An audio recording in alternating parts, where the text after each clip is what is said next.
الحمدللہ رب العالمین اللہم صلی علی محمد وعلی آلہ وصحبہ وبارک وسلم اما بعد اعوذ باللہ من الشیطان الرجیم بسم اللہ الرحمن الرحیم رب اشرح لی صدری ویسر لی امری واحلل عقدۃ من لسانی یفقہوا قولی رب یسر ولا تعسر وتمم بالخیر آمین یا رب العالمین۔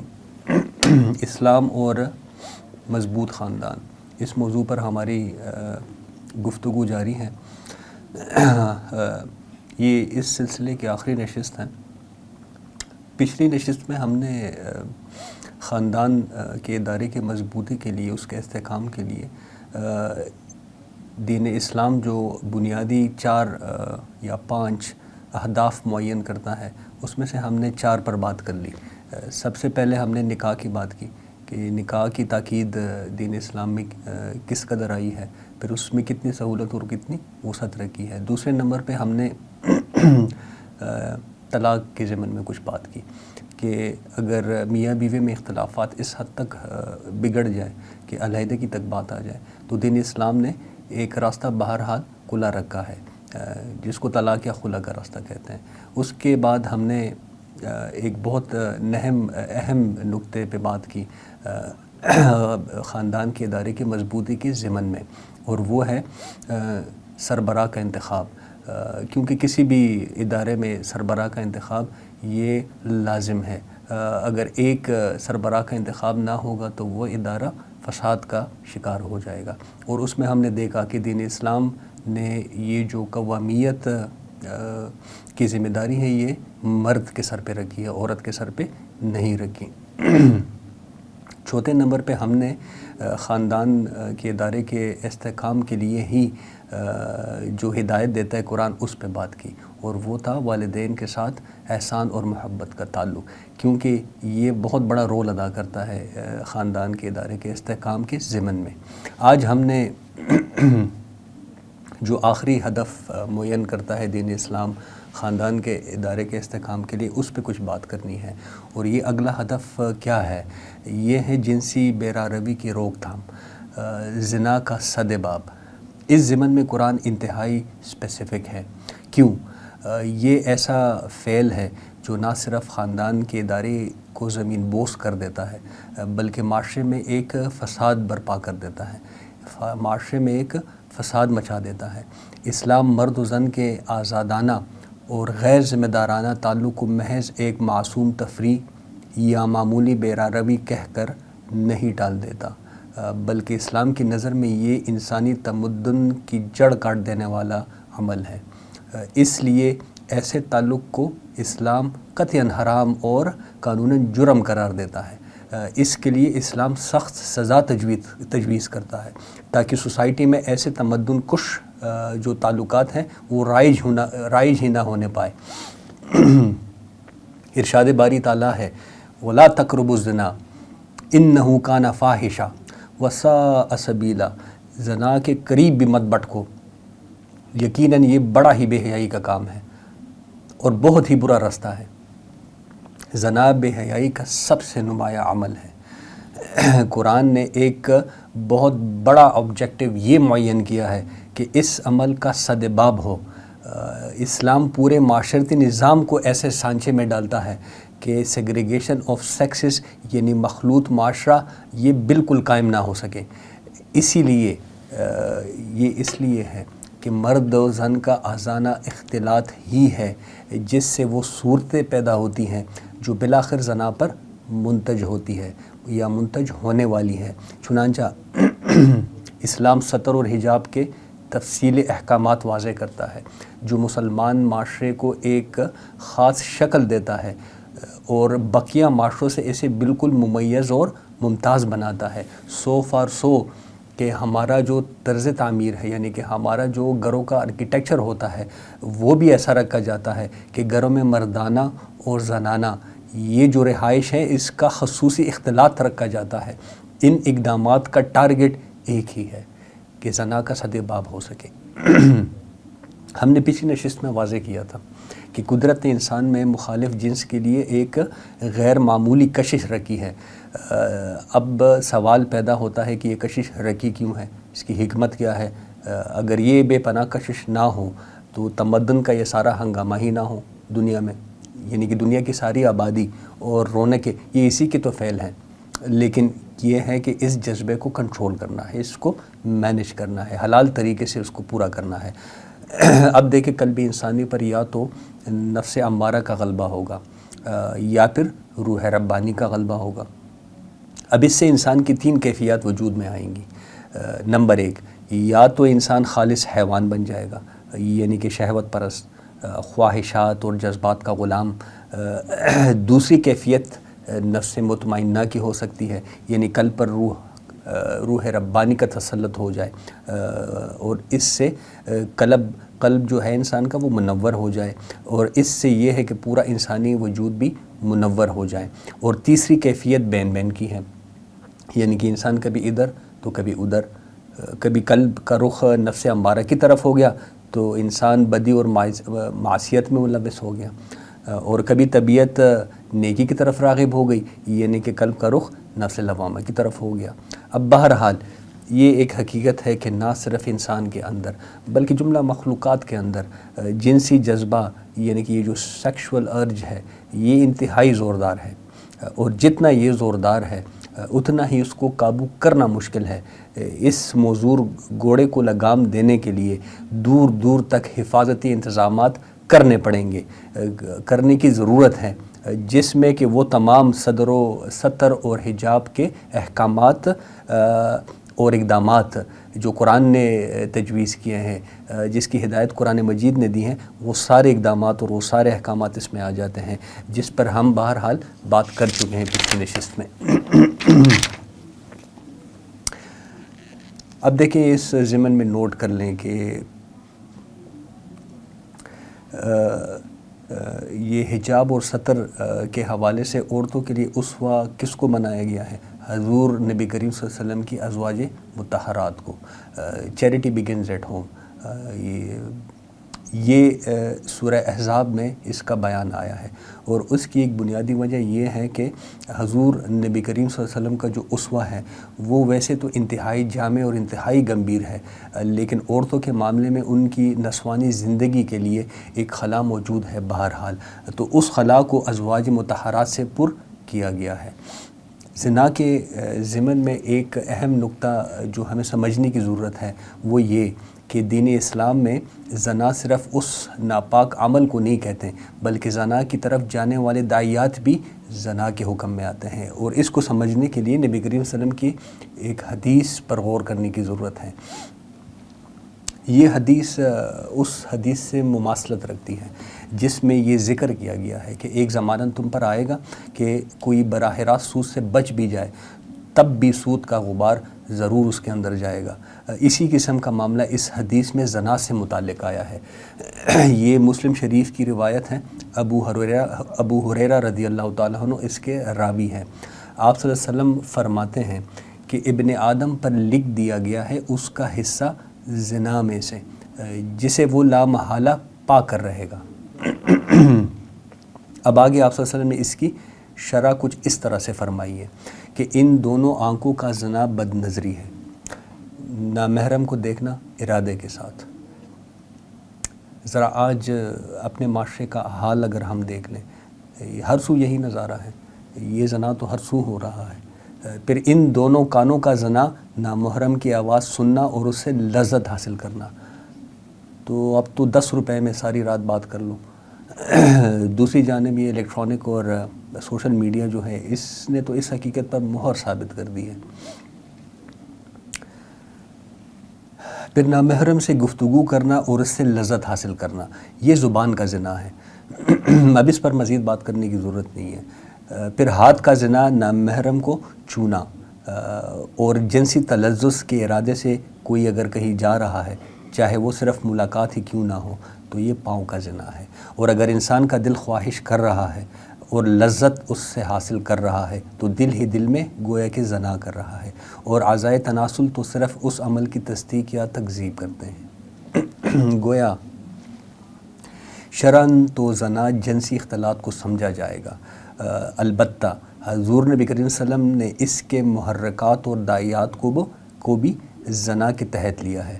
اب اس تناظر میں اسلامی معاشرہ اور باقی معاشروں کے مابین 3 اعتبارات سے فرق واقع ہو جاتا ہے۔ نمبر 1، اسلامی معاشرہ مخلوط معاشرہ نہیں ہے۔ ناگزیر حالات کے علاوہ مرد و زن کا اختلاط یہ بالکل نہیں ہوگا، کسی صورت میں نہیں ہوگا۔ نمبر 2، ستر اور حجاب کے احکامات پر عملاً معاشرہ قائم ہوگا۔ نمبر 3، گھر کے اندر ستر کے احکامات اور نامحرم سے حجاب کا نفاذ یہ ہونا پڑے گا۔ یہ اقدامات ہیں 3 اعتبارات سے جو اسلام لازم قرار دیتا ہے صحت مند اور مضبوط معاشرہ قائم کرنے کے لیے، کیونکہ جنسی جذبہ انسان میں نہایت قوی ہے، ہم بار بار اس پہ بات کر چکے ہیں، اور اس کے ناجائز اظہار کے جو نتائج ہیں یہ بہت ہی ہولناک اور دور رس ہوں گے، اور اس کا جو پہلا نتیجہ ہوتا ہے وہ یہ کہ خاندانی نظام کا انہدام۔ اور خاندانی نظام کا انہدام، اس سے کیا مراد ہے کہ پورے کے پورے معاشرے کا انہدام۔ اب دیکھیں ہم اگر تاریخ پہ نظر ڈالیں تو ہم دیکھتے ہیں کہ غزوہ خندق کے بعد عرب میں تحریک اسلامی کا یہ جو عروج ہے یہ اس حد تک بڑھ چکا تھا کہ مشرکین اور اہل کتاب، منافقین اور متربصین سب ہی یہ محسوس کرنے لگے تھے کہ اس نوخیز طاقت کو، یہ اسلام کی جو نوخیز طاقت ابھر کے سامنے آ رہی تھی، اس طاقت کو محض ہتھیاروں اور فوجوں کے بل پر شکست دینا یہ ناممکن ہے، نہیں دی جا سکتی۔ اسلام کے اس روز افزوں عروج کی اصل وجہ یہ مسلمانوں کی تعداد یا ہتھیار بالکل بھی نہیں تھے یا ان کے مال و اسباب یہ نہیں تھے، بلکہ اس عروج کی اصل وجہ مسلمانوں کی اخلاقی برتری جسے تمام دشمنان اسلام خود محسوس کر رہے تھے۔ ایک طرف نبی کریم صلی اللہ علیہ وسلم اور صحابہ کرام رضی اللہ عنہم کی بیداغ سیرتیں ہیں جن کی طہارت اور پاکیزگی اور مضبوطی دلوں کو مسخر کرتی چلی جا رہی تھی، دوسری طرف مسلمانوں کی انفرادی اور اجتماعی اخلاقی طہارت نے ان کے اندر کمال درجے کا اتحاد اور نظم اور ضبط قائم کر دیا تھا، جس کے سامنے مشرکین کا ڈھیلا اور بے اخلاق نظام امن اور جنگ دونوں حالتوں میں شکست کھاتا چلا جا رہا تھا۔ اب ایسے موقع پر کمینہ خصلت لوگوں کا جو خاصا ہوتا ہے، یعنی کہ جب وہ دوسرے کی خوبیاں اور اپنی کمزوریوں کو واضح طور پر دیکھنے لگتے ہیں اور یہ جان لیتے ہیں کہ ان کی خوبیاں ان کو اٹھا رہی ہیں اور ہماری یہ جو کمزوریاں ہیں یہ ہمیں زمین بوس کرتی جا رہی ہیں، تو انہیں یہ فکر لاحق نہیں ہوتی کہ اپنی کمزوریاں دور کریں اور خوبیوں کو اپنائیں، بلکہ وہ اس فکر میں لگ جاتے ہیں کہ جس طرح بھی ہو سکے ان کے اندر بھی اپنی جیسی برائیاں پیدا کر دی جائیں، اور یہ نہ ہو سکے تو کم از کم ان کے اوپر خوب گند اچالا جائے تاکہ دنیا کو ان کی یہ جو خوبیاں ہیں یہ بے داغ نظر نہ آئے، داغدار نظر آئیں۔ اب یہی وہ گری ہوئی ذہنیت تھی جس نے اس صورتحال میں دشمنان اسلام کی سرگرمیوں کا رخ مقابلہ کرنے کے بجائے رذیلانہ حملوں اور داخلی فتنہ انگیزیوں کی طرف پھیر دیا، اور چونکہ یہ خدمت یہ باہر کے دشمنوں کی بنسبت خود مسلمانوں کے اندر جو منافقین تھے وہ زیادہ اچھی طرح انجام دے سکتے تھے، اسی لیے دشمنان اسلام نے منصوبے کے تحت مدینہ کے جو منافقین تھے ان کے ذریعے مسلمانوں کے اندر فتنے اٹھائے تاکہ دشمنان اسلام ان فتنوں سے زیادہ فائدہ حاصل کر سکیں۔ اس نئی تدبیر کے تحت دشمنان اسلام نے نبی کریم صلی اللہ علیہ وسلم اور ان کے اصحاب کے جو اخلاق تھے اور ان کے جو اخلاقی اقدار تھے ان پر متعدد حملے کیے، جن میں سے شدید ترین حملہ واقع افک کا تھا، جبکہ منافقین نے حضرت عائشہ رضی اللہ تعالیٰ عنہ پر تہمت لگائی۔ اب یہ وہ حالات تھے جن کے تناظر میں مسلمان معاشرے کے اخلاقی اقدار کو محفوظ بنانے کے لیے اللہ تعالیٰ نے پہلے سورہ احزاب میں اور بعد میں سورہ نور میں خواتین اور مسلم معاشرے کے حیا کے تصور کو اجاگر کرنے کے لیے حجاب کے احکامات نازل فرمائے۔ اس حقیقت کو پیش نظر رکھتے ہوئے کہ شیطان لعین کا سب سے کاری وار جو ہوتا ہے انسان پر بے حیائی کی طرف ترغیب دینا، اللہ نے حجاب کے ایسے قوانین واضح فرمائے کہ بے حیائی کی طرف جانے والے تمام راستوں کو بند کیا جا سکے۔ معاشرہ اسی صورت میں مضبوط اور بلند کردار افراد پیدا کر سکتا ہے جب کہ افراد کی فکر ایک پاک مقصد پر مرتکز ہو اور فکر کو گندہ کرنے کے تمام اقدامات ان کی سرکوبی کی جائے۔ قرآن میں اللہ تعالیٰ فرماتا ہے کہ ہم نے تمام مرد اور عورت کو ایک واحد نفس سے پیدا کیا تاکہ وہ ایک دوسرے سے جائز طریقے سے سکون حاصل کر سکے۔ چنانچہ اللہ تعالیٰ نے حجاب کے وہ معاشرتی قوانین مرتب کیے جس سے میاں بیوی کی محبت کا بندھن مضبوط رہے، دونوں کے ذہنوں میں ایک دوسرے کا خیال مستحضر رہے اور بے حیائی کے اندھیرے فکر کو گندہ کر کے خاندان کے نظام کو کمزور نہ کر سکے۔ چنانچہ ان حالات میں قرآن کی حکمت کو دیکھیے کہ بجائے مسلمانوں کو جوابی حملے پر اکسایا جاتا، قرآن نے مسلمانوں کی تمام تر توجہ مسلمانوں کو یہ تعلیم دینے پر صرف فرمائی کہ تمہارے اخلاقی محاذوں میں جہاں جہاں رخنے موجود ہیں اس کو بھرو اور اس محاذ کو مزید مضبوط کر لو۔ چنانچہ مسلمان معاشرے کو فتنے سے محفوظ رکھنے کے لیے سورہ نور میں حسب ذیل ہدایت دے دی گئی۔ نمبر 1، زنا جو کہ ایک معاشرتی جرم ہے، اس کے لیے سخت ترین سزا مقرر کی گئی۔ نمبر 2، بدکار مردوں اور عورتوں سے معاشرتی مقاطعے کا حکم دیا گیا اور ان کے ساتھ رشتہ مناکحت سے اہل ایمان کو منع فرمایا گیا۔ نمبر 3، جو شخص دوسرے پر بدکاری کا الزام لگائے بغیر ثبوت کے، اس کے لیے سزا مقرر کی گئی۔ نمبر 4، شوہر اگر بیوی یا بیوی اگر شوہر پر تہمت لگائے تو اس کے لیے لعان کا قاعدہ مقرر کیا گیا۔ نمبر 5، آنکھیں بند کر کے کسی کے خلاف کوئی تہمت قبول کرنے اور اسے آگے پھیلانے سے اہل ایمان کو روکا گیا، کیونکہ ان فضول باتوں سے بھی بے حیائی پھیلتی ہے۔ نمبر 6، جو لوگ مسلم معاشرے میں بیہودہ اور بے حیائی کے اعمال اور فحش اور فواحش کو رواج دینے کی کوشش کرے وہ سزا کے مستحق قرار پائے۔ نمبر 7، مغربی فکر کے برخلاف یہ قاعدہ کلیہ مقرر کیا گیا کہ ہر شخص بے گناہ سمجھا جائے گا جب تک کہ اس کا گناہ گار ہونا ثابت نہ ہو جائے۔ نمبر 8، عورتوں اور مردوں کو غض بصر کا حکم دیا گیا، گھورنے یا جانگ سے منع کیا گیا۔ نمبر 9، لوگوں کو عام ہدایت کی گئی کہ دوسرے کے گھروں میں بے تکلف گھس نہ جایا کرو بلکہ اجازت لے کر جایا کرو۔ نمبر 10، عورتوں کو حکم دیا گیا کہ اپنے گھروں میں سر اور سینہ ڈھانک کر رہے۔ نمبر 11، عورتوں کو یہ حکم بھی دیا گیا کہ اپنے محرم رشتہ داروں اور گھر کے خادموں کے سوا کسی کے سامنے بند سور کر نہ جائیں۔ نمبر 12، ان کو یہ حکم بھی دیا گیا کہ باہر نکلے تو نہ صرف یہ کہ اپنے بناؤ سنگار کو چھپائیں بلکہ بجنے والے زیور بھی نہ پہن کر نکلیں۔ نمبر 13، معاشرے میں عورتوں اور مردوں کے بن بیاہیں بیٹھے رہنے کو ناپسندیدہ قرار دیا گیا اور حکم دیا گیا کہ غیر شادی شدہ بالغ افراد کے نکاح کر دیے جائیں۔ نمبر 14، گھریلو ملازمین اور نابالغ بچوں کو خلوت کے اوقات میں یعنی کہ صبح، دوپہر اور رات گھر کے کسی مرد یا عورت کے کمرے میں گھسنے سے منع کیا گیا۔ یہ وہ چند سنہرے اصول ہیں جس کے ذریعے ایک اسلامی معاشرے کے بلند اخلاقی اقدار کو مکمل تحفظ دیا گیا۔ آج ہمیں انہی سنہری اصولوں کو سختی سے، مضبوطی سے تھامنے کی ضرورت ہے، کیونکہ مغربی قوتیں ہمارے معاشرے کے اخلاقی اساس کو ہلا چکے ہیں۔ آج ہم ذہنی اور فکری طور پر مغرب کے غلام بن چکے ہیں۔ آج عورت مار جیسے سنگین منصوبہ بندی کے ذریعے سے اور جینڈر ایکوٹی جیسے غلیظ منصوبہ بندی کے ذریعے سے ہمارے معاشرے کی رہی صحیح اخلاقی بنیادوں کو منہدم کیا جا رہا ہے۔ کیوں؟